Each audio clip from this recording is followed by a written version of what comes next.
you, as always, and it is great to see everybody. I'd say at this point, since in coronavirus's terms, you all have Russian short course internet memes antibodies. So we're all one big pod here. So before I get started, I want to mention what the topic of the talk next week is, just in case any of you leave before the end, so I can maybe get you hooked on the idea. Next week's topic is great memes, guest starring Shrek. Shrek turns out to be a big part of Peter the Great memes, which is a wonderful discovery. Well, not, I mean, people knew it, but for me, it was a really charming discovery to find out that Shrek and Peter the Great have so much in common. And if you want to find out more about what they have in common, tune in next week. Anyway, so right now I'm going to share the screen. Here we go. I do not need audio this time. And oh, it went right to the, so are you guys seeing my PowerPoint? It went to that automatically. I don't know what I did that made this work so well, but I'm going to go with it. I'm play and you're still seeing it okay, right? Okay, good. All right, so conspiracy memes. Part of this is in response to Josh's suggestion that I look at George Soros, which I will in the course of this, but I'm actually kind of surprised I hadn't thought of doing this before. After all, it's conspiracy plus memes.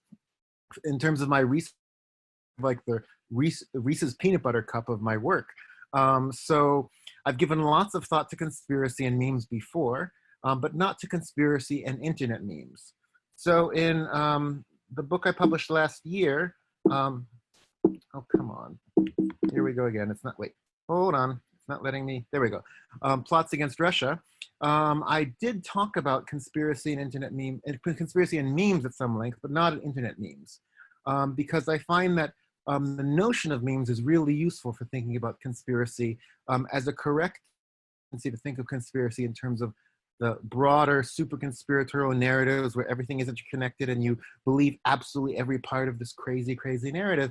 When what I was seeing in the stuff I was looking at and in just sort of my understanding of lived experience and of art is that it's not just a matter of a binary, I believe in conspiracy or I don't believe in conspiracy. And it's also not a matter that you need to figure out if someone says a conspiratorial thing that they really believe it all the time, but rather it's useful to think in terms of conspiratorial utterances or conspiratorial memes, little units of information that express a conspiratorial stance, but don't necessarily describe you at every moment of your subjective existence. That is conspiracy is something you can perform on a momentary basis. I guess for linguistic semiotics, it's the parole rather than the langue of conspiracy. So we don't need to commit to the grand narrative, just to a moment of it, just for a moment. But in this, I never really looked at the internet memes of conspiracy. The memes of conspiracy, that is just the units of information, those are the things that are, in a sense, the tropes that you use more often than not to talk about a conspiracy. So some of them that a lot of us, men in black, black helicopters, crop circles, these little features that are the building blocks of a lot of conspiracies. So how are internet memes like the general memes of conspiracy? Well, there can be some overlap. You can have an internet meme whose whole function is the mimetic spread of a concept. So I want to give you a few examples from the English language internet. There's QAnon memes, hated by the media, hashtag QAnon. I think we're all familiar with QAnon now, this theory, I'm going to go into it, look it up or better yet, don't. Even worse, of course, Pizzagate. Jews are not the real sexual abusers behind Pizzagate. Thank you, I guess. And then what I found particularly interesting and enduring set has to do with this long-standing theory that a Clinton aide named Vince Foster was killed by Hillary Clinton. This was decades ago. It still keeps coming back. And you can see these in internet memes. Vince Foster was found hanged and shot 4 times in the back of the head. Death ruled a suicide. It's Hillary. And then it morphs very well into the Jeffrey Epstein story, as you can see here. Jeffrey Epstein, pizza state, judicial corruption. Here we go, just like Vince Foster. And my particular favorite, Hillary Clinton called me a murderer. Have you Googled Vince Foster? So what is interesting or useful about these is they like boil down the basic message of the conspiracy right there.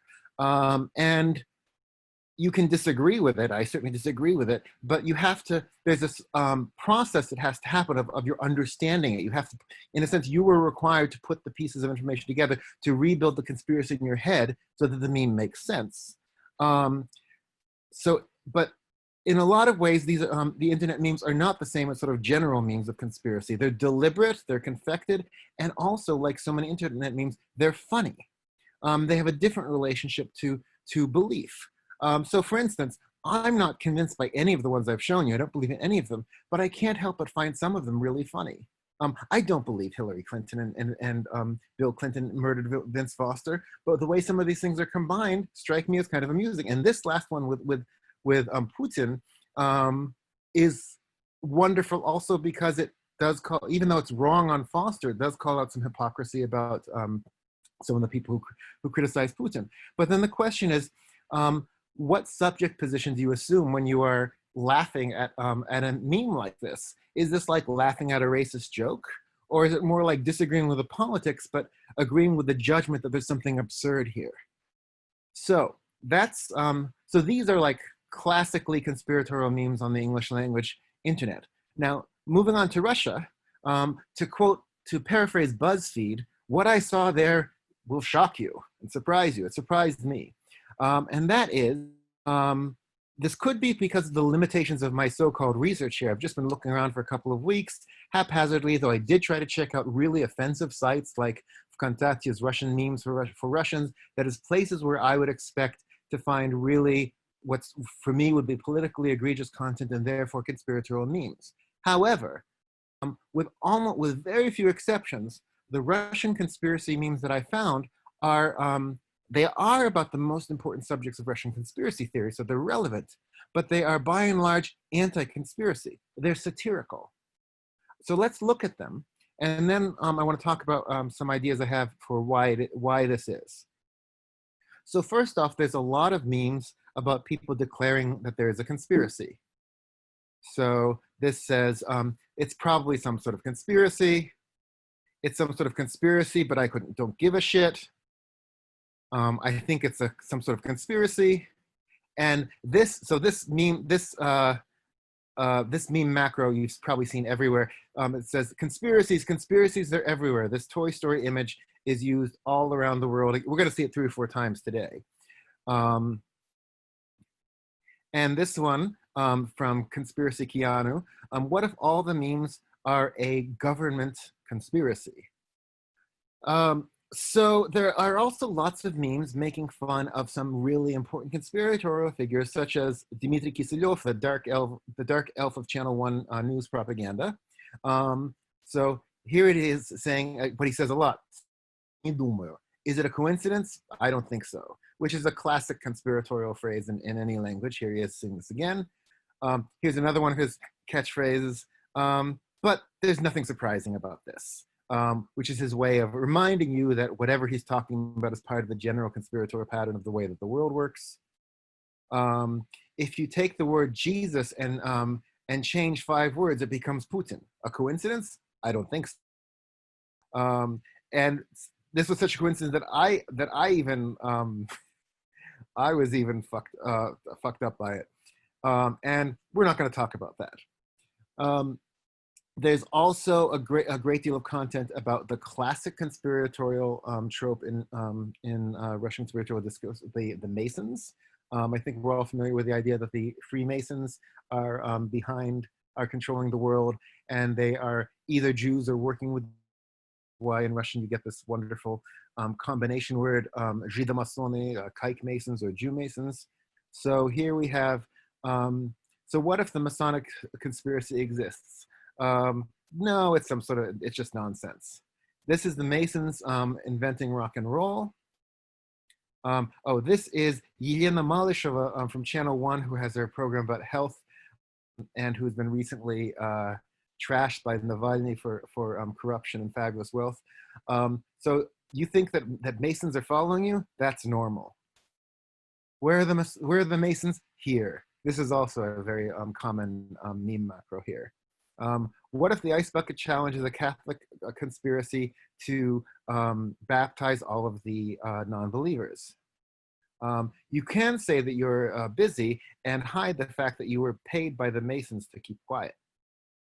Oh, rock and roll again. And here we have our friend, the Vatnik, saying cuckoo, the Jew Mason conspiracy, fifth column, wants to overthrow Putin. And of course, Masons are everywhere. To follow up on Josh's request, Soros, George Soros is the public enemy number one in Russian conspiratorial circuses, conspiratorial circles. He is pointed to again and again as the person who is paying money to try to bring down Russian statehood and to corrupt Russian morality. And as I was mentioning another time, what's fascinating about this is that we see this now in the United States. The right wing loves to talk about Soros, and Soros is paying for protesters, and Soros is trying to ruin our country. But that really has much deeper roots in Russia than it does in America. It's been going on for much longer in Russia than it has in America, and it has to do with turning what Soros was actually doing, in I think in a reasonable opinion, in the 1990s, which was investing a great deal of money in trying to build civil society institutions. Have competitions for new textbooks, pay for scholars to study abroad. All this stuff about opening up society has been spun to be an anti-Russian conspiracy to make Russia a colony of the United States, or to give it over to the Jews, or whatever particular framework you have. So it's almost like they have a button on their keyboard that says George Soros to call him up anytime you need him. So, and in fact, here we have Soros saying, "Why is it always Soros?" And here's some more bullshit for you, kid. Here he is saying to Navalny, "You don't hate Putin enough." And Navalny says, I'm just not able to repeat your result. I'm late again. They robbed everything without me. Free Vinnytsa from my bydla, from my stupid Hicks. We don't need that many of you on my land. And then I tell them that Soros is guilty of everything, and everybody's laughing because the conspiracy is actually to make people think that Soros is behind everything. Here's one that I think this is one that is actually a conspiracy meme. I was very happy to see it. This one seems to be real. Soros, Ukraine is on the verge of collapse. And then it says, independent, so you independent people don't believe your masters. And this is a mimetic phenomenon of a kind of different kind, which is that the Ukrainian word for free here, free independence, ends up in Russian being quoted in Ukrainian almost as a slur. That is, rather than just using the Russian word, use the Ukrainian word to make fun of the idea that that Ukrainians are thinking of themselves as independent or free. Then we have anti-US memes. This is also a very familiar meme macro here, Tony Stark rolling his eyes. The US, there's a plug for every asshole. Here we have the Vatnik again. The Americans invented the Vatnik, the fifth column, the fifth column. Here we have, then the State Department. The State Department is also one of the big figures to scare people with and to blame everything for in the Russian media. The State Department, Gosdep, is everywhere. If Navalny is sponsored by the Kremlin and is also an agent of the U.S. State Department, does that mean the Kremlin is the U.S. State Department? And then this familiar Russian image macro: you're the State Department. No, you're the State Department, as a kind of way of kids fighting with each other. And here we have the Carl meme that we've seen before. If the U.S. State Department, has said that the gas trucks in Syria on Russian photographs don't move. On the photographs, they don't move, Carl. Here is a rare image of the Vatnitsa, the girl Vatnik. The Dulles plan is everywhere. The Americans are trying to attack our spirituality. The CIA and State Department are trying to undermine our values. More recently, of course, one of the common themes in conspiratorial satirical memes has to do with the coronavirus, Bill Gates, and the idea that the 5G cell phone towers are somehow causing the coronavirus. in concert with Bill Gates's plans to use a vaccine to insert tracking chips in people and perhaps also use these chips as mind control. This is something you could find in the United States quite easily and has been taken up rather enthusiastically in some circles in Russia. Here's a meme using Gritty. My friends who think that it's a conspiracy, that coronavirus is a conspiracy against people, me knowing that the epidemic is over. Here is Happy Chipping Day. So there are lots of articles in Russia, on Russian websites, Russian newspapers, covered on Russian television about Bill Gates's plans to implant chips. Here we have the secret of the vaccine has been found. This is what Bill Gates is hiding. I chipped my first Russian when I was 14 years old. I believe this is playing with a statement of Bill Gates about when he made his first computer. Bill Gates chipping Russians. Bill Gates is an atheist. Therefore, believers cannot use his computer. We will chip everybody. And of course, Ivan the Terrible. What we're seeing is these very familiar meme patterns being repurposed for a particular idea here. Ivan the Terrible digs out Bill Gates's chip. Let's keep going. Hieronymus Bosch is chipping Mikhalkov. We're going to get back to Mikhalkov, more Bill Gates. This is how you neutralize the chip in your head by putting a light bulb in your mouth. Are you ready for chipping? And then a lot of it about Nikita Mikhalkov, the film director, conspiracy monger who has a blog and a show called Bisagun, and who satirists like to portray as this kind of crazy old man who just natters on and on and on, which is, fair. Here he is saying God, there's just one God. Here he is saying, if I say something, I don't have to give any proof. Don't confuse white with spicy. This is him confusing his own cliches. Mikhalkov, 5G and chips. The patent for the chip patent is 60606. You have frightened grandpa, which is my favorite of this with him is in a tinfoil hat.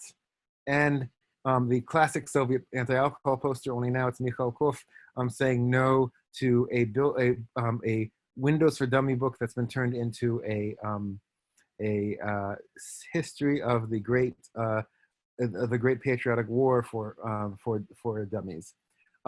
So what do we make of all of this? It's all kind of disappointing, right? If you're looking for hardcore conspiracy stuff, because it's all kind of expressing the point of view that I assume a lot of us would express. Why is it almost all satire? It's not that there's a lack of conspiratorial thought in Russia or conspiratorial discourse, quite the contrary. Conspiratorial thought is everywhere, very easy to find. But where is its home? If we want to use the viral metaphor that people use with memes sometimes, a metaphor I have a problem with, but let's use it for them. With viruses, you want to look for where their natural home reservoir is. In the English language, we know where the memes start and where they spread. They start on 4chan sites like that, Reddit. Then they move through social media, eventually to Fox News and to Trump. Right? We have this sort of great chain of stupid being for our conspiratorial memes. But in Russia, that I don't think is the primary viral reservoir for conspiratorial thought, where you get it on text-heavy screeds on the internet and before the internet, going back to the 1990s at least, in arguments and flame wars and social media, and most important, on state television. You don't need to create memes of conspiratorial memes when the conspiratorial ideas are being piped into your home over television. This is a classic, the call is coming from inside your house sort of deal here. Russian conspiracy just does not need internet memes to make its case. Internet memes seem to be used more by skeptics, by ironists, by satirists in opposition to state television. And I think this is if I'm right, this is really fascinating, right? Because one of the things going on in the English language internet world and social media world is that what has happened is that where progressives and leftists were until recently used to the ideas that they're the funny ones, they're the clever ones, they're the irreverent ones. The alt-right people for the past 20 years going back also to things like South Park, which I love but see real problems with, especially retroactively, the the mantle of irreverence has been taken on, at least in part, by the right wing. So that what you get is you have people who would be inclined and good at making this sort of meta content in the English language internet world on both sides. And in fact, one could argue that the right wing is even better at it than the left wing. But that does not seem to be the case when it comes to internet memes. I'm talking only internet memes on the Russian internet. That this does not seem to be a place that the right wing uses for conspiracy. They use for other things, for racism, absolutely, for very straightforward political statements, anti-migrant, anti-feminist, anti-Jews, certainly. But for conspiratorial content, the memes don't seem to be, internet memes don't seem to be a huge factor. And I will stop there. And share. All right. Okay, chat is enabled, so if anyone would like to submit a question or raise your hand, please go ahead.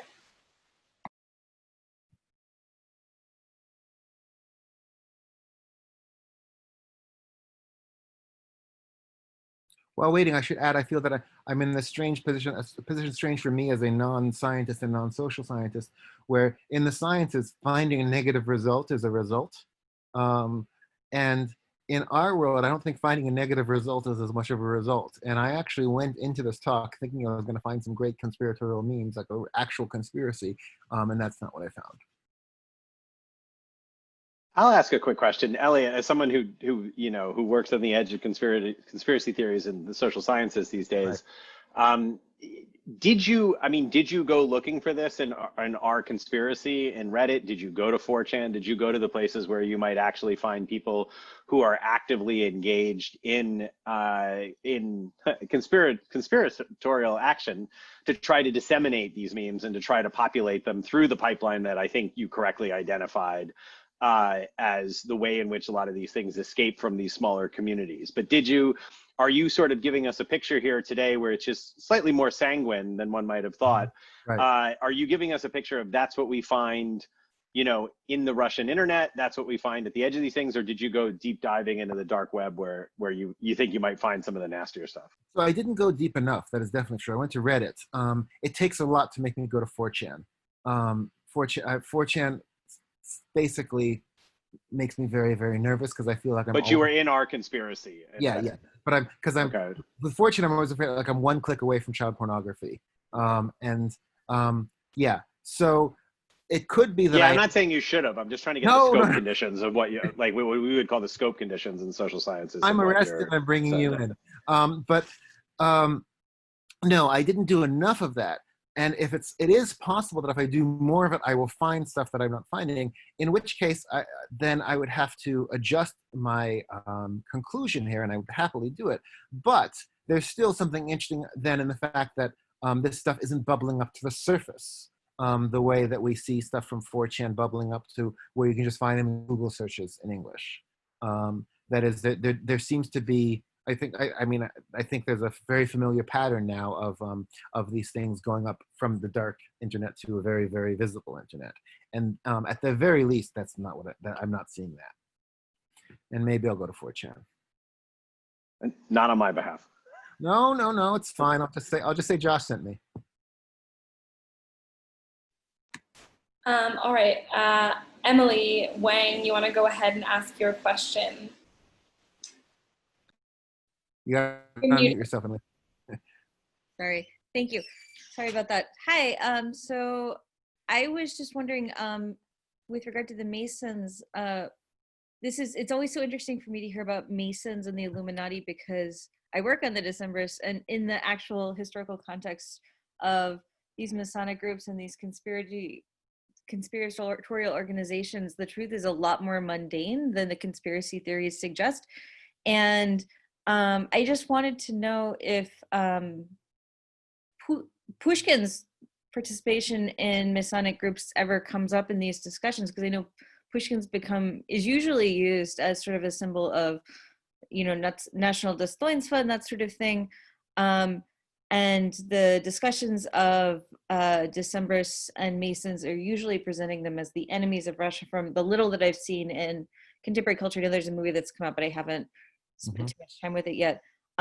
But is this contradiction something that you ever encounter in your research, Eliot? The fact that you have on one hand these, symbols of national greatness who in fact did participate in Masonic social clubs because that was what all their friends were doing and that was what everybody does. I haven't seen that contradiction. This is sort of question that I'm sure Ilya Vinitsky could answer. And I'm happy to ask him now that you've asked the question. I'm curious too. He has a Masonic, handbook just for looking up, who was friends with who and, 18th, 19th century research, because that's just sort of how everybody socialized. But yeah. No, of course. My familiarity, to the extent that I'm familiar with Masonic conspiratorial chatter in the past few decades, it doesn't focus so much on the great Russians who were in the Masons. It's more on the Jew Masons who are behind everything. So, and at some point, someone must address this, but I'm not sure who, and I'm not sure how. But the utter ordinariness of it, I think, is a really, really good point.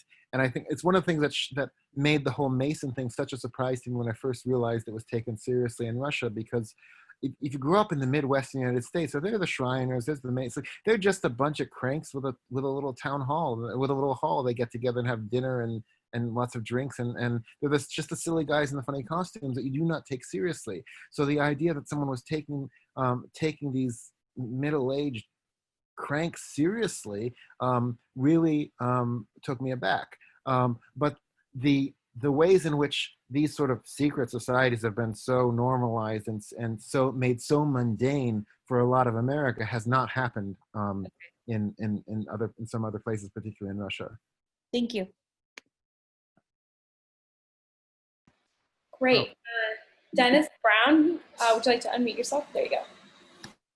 Yeah, Eliot, I was wondering, this fits in with your idea of the state as a producer and a perpetrator of conspiratorial memes. I wonder if you want to look at the constitutional amendments as part of that, if it's like a footnote for your work. And I'm thinking here of the Nationalное освободительное движение, Evgeny Fyodorov, and the whole notion that the Constitution was full of conspiratorial bugs set there by the Americans and others.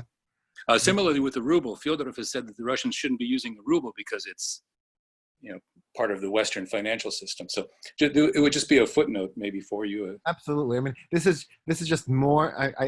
That it is great stuff, and it's sort of more right? More of the same stuff, but in very specific examples. I hadn't heard those. I love them. I thought you were going to be talking about the conspiratorial content contained in the new constitutional amendments, which it's not explicit, but I think a lot of the setup of these amendments are based on the idea that there are these hostile forces that we must protect ourselves against, such as gay propaganda and so on and so forth. But there was a lot of talk on the state media about cleansing the Constitution. Of course, right? Because we had Western experts helping and all of that. Totally makes sense. I wonder what they'd replace the ruble with, though. Yeah. Thank you.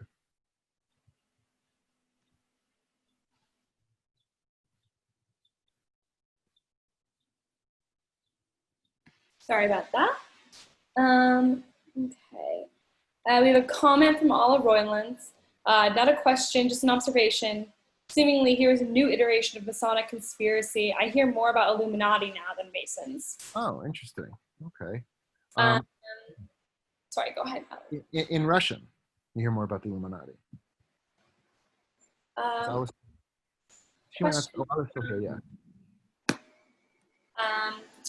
Katie David. Oh, yeah. I was wondering if you had listened to the Winds of Change podcast, which explores the conspiracy that the CIA wrote a famous song by the Scorpions. In the podcast, the American journalists say that many Russians were disappointed that they, as American journalists, would believe a conspiracy theory. Is that the case here, that people on the internet are embarrassed about the prevalence of believing in conspiracy theories among their community? That's interesting, because I did listen to Winds of Change, and it made me so angry that by the time that part was such a that moment that Katie's describing was such a relief to me, because the whole time I was seething listening to this podcast, which is largely fun.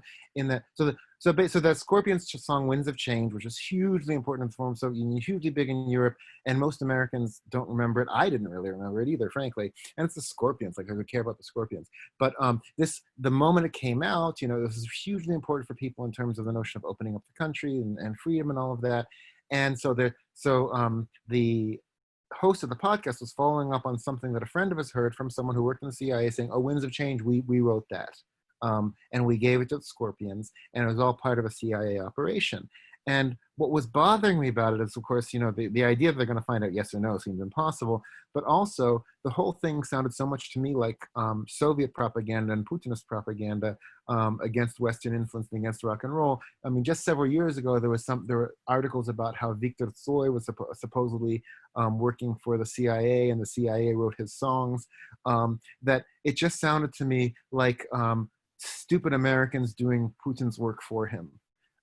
And so I was very glad at the moment when he tells his translator about this, and the translator just, "Oh my God, you're really saying this to me?" Because the people that he was dealing with are the people someone like him would be likely to deal with him, which is people who are not happy with Putin, but not in some sort of direct opposition, but would be very skeptical about conspiracy theories. So the people in Russia, the woman in Russia, the translator that he's talking to, would be, I think, from the same sort of milieu as people who would enjoy these anti-conspiratorial memes. I actually meant to write something about Winds of Change and never got around to it. But yeah, I was seething. I highly recommend the podcast, though. Okay. A comment from Peter Rutland. 2 possible reasons for the paucity of conspiracy memes. People are getting such a barrage of CT from Kisilyov and the mainstream media that there's no space left for a hidden counter narrative. Or 2, maybe CT just as a type needs mind-numbing length and complexity, not memes. I agree completely with number 1, and it's a variation on what I was saying actually at the end.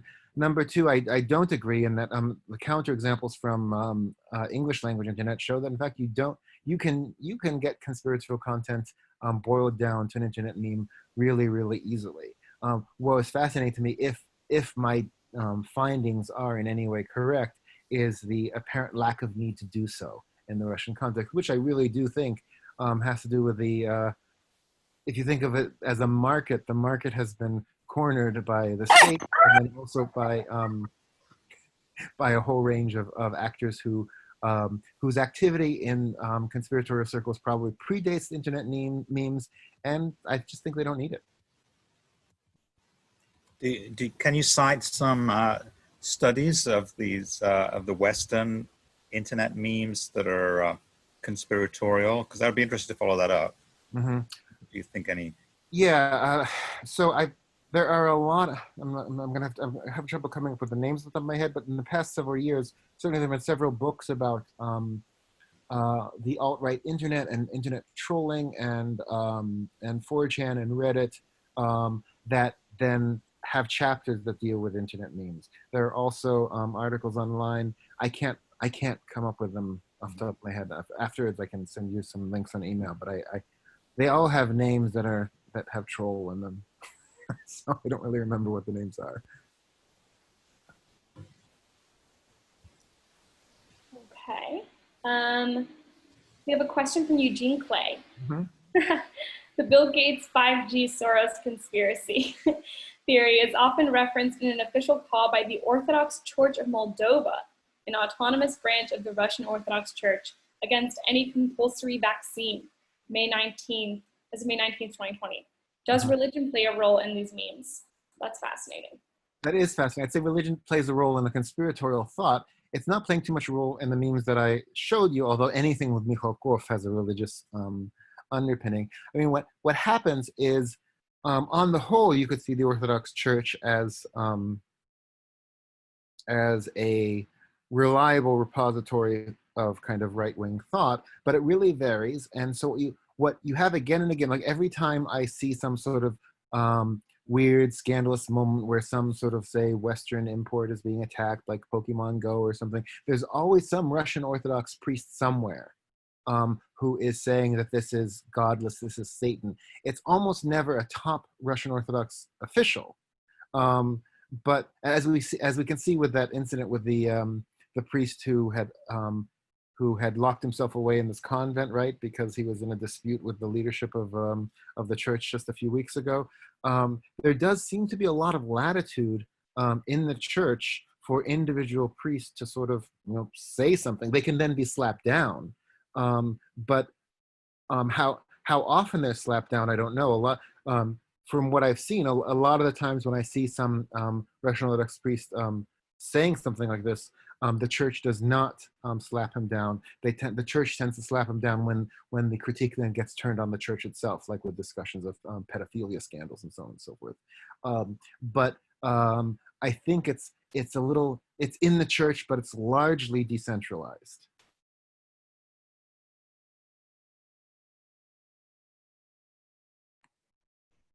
Okay. From Tanya. This is not about the idea of conspiracy, but I was wondering about the way memes generally respond to the idea of scientific knowledge. Eliot, I was wondering if you noticed the meme about the British scientists getting popular in Runet and what you make of the spirit, science is ridiculous, especially foreign. That seems to be driving it. I do not know the British scientist meme, so I want to see it. So please send me some links, Tanya. That could be... Sure, I will send them. There are quite a few, and I think the idea behind this meme is that so they seem to be projecting all sorts of scientific discoveries as completely ridiculous, because I think there's a formulation that's in the news and has been repeated and recycled all over again about British scientists arguing for something that is either evident or incredibly not influential. And the memes really responded to that with a huge wave of content that is taking it to a complete, universal idea of the ridicule. Is it, the British scientists kind of becoming a 21st century version of Radio Yerevan? Pretty much, yeah. So like, and I don't know why. I mean, like, why is it important that they're British too? But it's kind of funny, I think, and definitely creates a certain attitude to basically the way we perceive knowledge as scientific or trustworthy. I think. Fascinating. Is it английский or британский? How are they? So yeah, pretty much if you Google британский ученый, a huge amount of memes will come up. It's, британский ученый even sounds kind of like армянское радио. It kind of scans. Thank you. I'm going to look at this.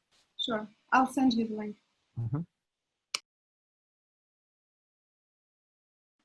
Okay, we have a question from Jared Bateman. Have you ever seen any conspiracy memes from UK-based organizations such as the Orange Order, or lesser-known US-based organizations such as the Knights of Columbus or Oddfellowers? No, I have not. Knights of Columbus, really? In my head, Knights of Columbus are just those, like, middle-aged guys in the little run-down buildings somewhere off the highway that you don't pay attention to. So no, I don't know these. Not so run down in New Haven. Not so run down? No, it's a huge, like, center of the city. But you don't presume they run New Haven? I don't know.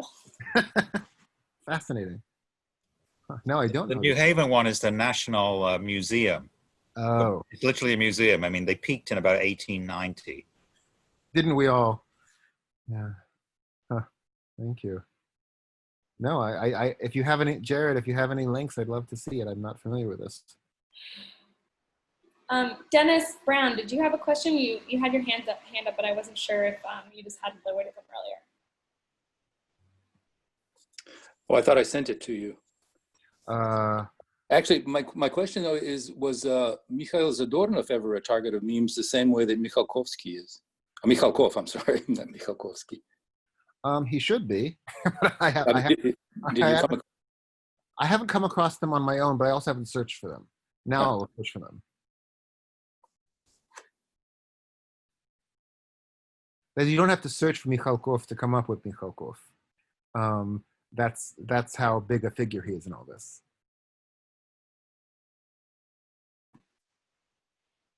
Any more questions from anyone?